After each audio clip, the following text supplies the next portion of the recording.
paraît que l'espérance s'invite aujourd'hui chez nous. Descendons, il y a urgence au rendez-vous. Mes chers frères et sœurs, paix et bien dans le nom de notre Seigneur Jésus-Christ, une seule chose je nous propose aujourd'hui pour notre méditation. Imite le jardinier et détient le secret de la réussite. Dans la première lecture, saint Paul nous montre que l'humanité et l'homme sont liés, car les deux sont dans l'attente de leur salut final. Elle n'est pas seule, nous-mêmes nous gémissons. Nous attendons notre adoption et la rédemption de notre corps, nous dit saint Paul. Il faut entendre par là que les deux sont dans l'espérance. D'où saint Paul ajoute « Mais nous qui espérons ce que nous ne voyons pas, nous l'attendons avec persévérance. » Ainsi donc, saint Paul nous montre que l'humanité et l'homme ont en commun l'espérance. Dans l'évangile, Jésus compare le règne de Dieu à une graine de moutarde qu'un homme a prise et jetée dans son jardin.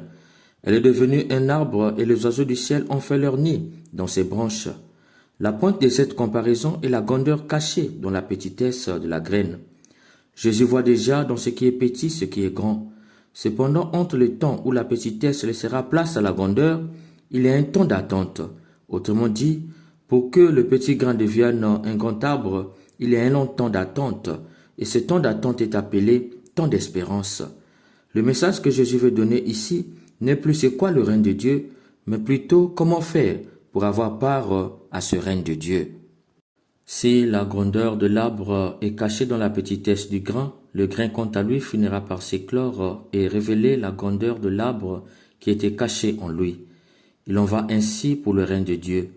Bien que petit aujourd'hui à cause de la majorité qui veulent un monde sans Dieu, un monde où le pouvoir sera écrasé, dominé et imposé, un monde où la loi du plus fort est la meilleure, un monde où ceux qui détiennent le pouvoir économique dictent la loi, un monde où on a honte de Dieu, où au nom d'une fausse liberté, on impose les lois perverses, un monde de guerre bactériologique, on crée les maladies et on vient au sapeur-pompier avec les traitements, on réduit la population et un petit groupe se fait de l'argent.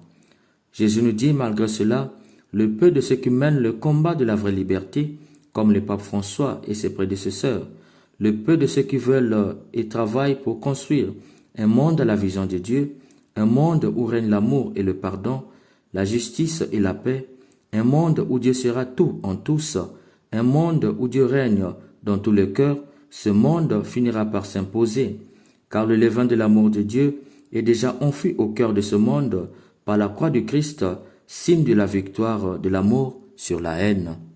C'est pourquoi Jésus nous invite à l'espérance. Mes chers frères et sœurs, c'est quoi l'espérance? De l'hébreu séber, du grec elpida et du latin spes, l'espérance est un sentiment de confiance en l'avenir. C'est une vertu qui ne déçoit jamais. C'est une vertu concrète de tous les jours, car c'est une rencontre. Chaque fois que nous espérons, nous faisons un pas de plus vers le ce pourquoi nous espérons. Malheureusement, au lieu de vivre de l'espérance, nous vivons de l'espoir. Vivre de l'espoir, c'est vivre dans l'attente de ce qu'on espère avoir. Tandis que vivre de l'espérance, c'est vivre dans le présent, la joie de ce qu'on possédera dans le futur. Quand tu vis dans l'espoir, l'attente devient longue et le découragement finit souvent par prendre le dessus. Mais quand tu vis dans l'espérance, l'attente ne te dit rien. Le découragement est vaincu par la confiance, car tu vis dans le présent comme si tu avais reçu ce que tu recevras dans le futur. C'est pourquoi Jésus commençait par rendre grâce dans ses prières avant même que son Père ne l'exauce. Avec Lazare, il commence par rendre grâce. Ce n'est qu'après l'action de grâce qu'il demande à Lazare de sortir. C'est cela l'espérance.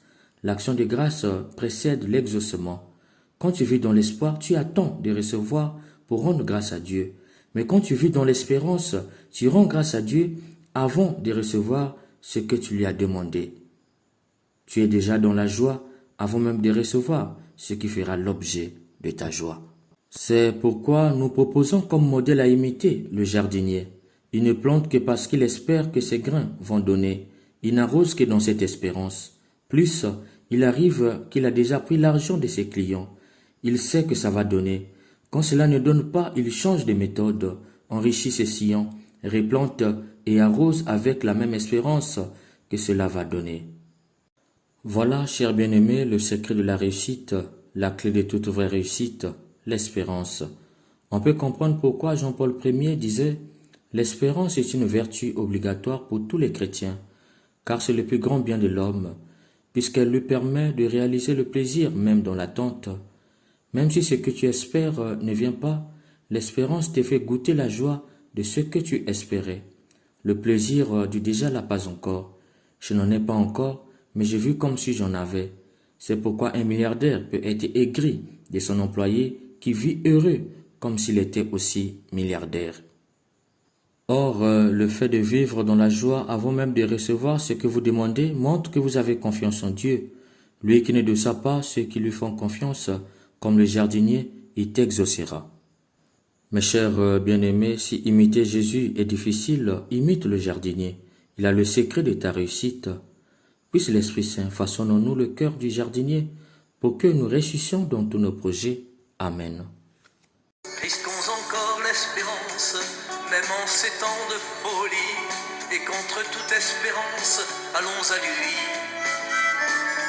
Démontrons que l'espérance est ni savoir, ni pouvoir, mais peut-être un pas de danse au vent du